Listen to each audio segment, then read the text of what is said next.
Welcome guys, this is Edwin, and today we're going to be looking at a beautiful, beautiful design, the Iron Dragon by Emerson Knives. And guys, I did a video about the satin finish Iron Dragon that I have right here, but man, I wanted to showcase a black blade. You don't see this black blade a lot around because usually people that own Iron Dragons, they love it and they keep them, you know, because it's just a freaking sexy, nice design. And one of the things, right, is that the Iron Dragon is not only in a great design, it has an awesome story and background. If you don't know, the design was made by Ernest Emerson as a tribute to his master, Richard Bustillo.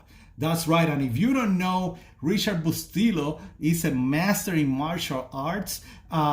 He was a student of Bruce Lee and a major authority in Jeet Kune Do, Muay Thai. He even taught boxing, wrestling, jiu-jitsu, name it, and he probably was involved in them. His business partner and trainer partner was none other than Danny Dos Santos, another legend and the most senior student in Bruce Lee's academy. Both of them partnered back in 1976 and founded the Filipino Cali Academy in California. Okay, so without a doubt, Richard is one of the most influential and talented martial artists of all time. Sadly, he did die back in March of 2017, and this knife design right here is a tribute of him. Richard was known as the Iron Dragon.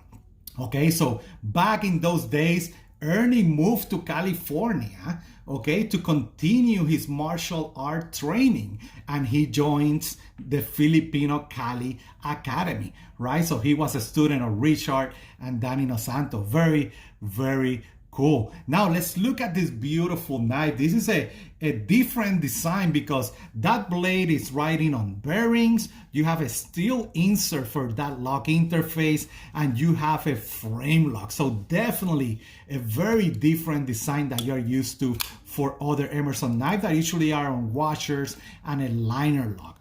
Okay, this has this beautiful, aggressive style of recurve that I love. Okay, you have that switch right there, beautiful recurve with that V grind on that blade and the chisel edge that characterize Emerson knives, right? The wave is a beauty, and man, the ergonomics of this blade is amazing. If you like the handle of the Commander, this is a little bit thinner, okay, but it feels great in the hand. And don't get me wrong, this is a big knife right here. We're talking about 3.8 or 3.9 inches and overall like 9 inches. Let me show you how it compares against the Paramilitary 2 that I have right here on the table. I got this at the gathering this year. Maximet steel blade, always right here when I need it. Very, very cool little knife. This is how it compares against the Iron Dragon. And of course, the CQC7, right?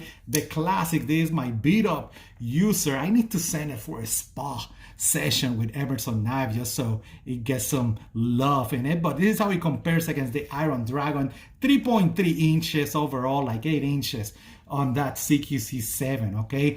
And just for eye candy, right, let me show you the satin finish like I did at the beginning of the video of the Iron Dragon. These are custom G10 handles right here. Normally it came with the black G10 that I do have in my possession, but like you can see, just beautiful finish in both. And man, the blade of the Iron Dragon is just a beauty. Like I mentioned, usually owners of the Iron Dragon keep this model. You don't see them for sale a lot because they love them. And man, the background story of it is just really, really cool. And one of the reasons what I love following and, you know, collecting Emerson knives, because there's usually story behind each of these designs. And guys, other than that, the beautiful Iron Dragon. If you have any questions, you know where to find me on CaloPR on Instagram, and of course in caloblades.com. On the recommendations, you should be able to see the main links that I'm always hanging out: Emerson Echo Groups and Emerson Operators. Merry Christmas to you guys, and you guys have a great day out there. Bye.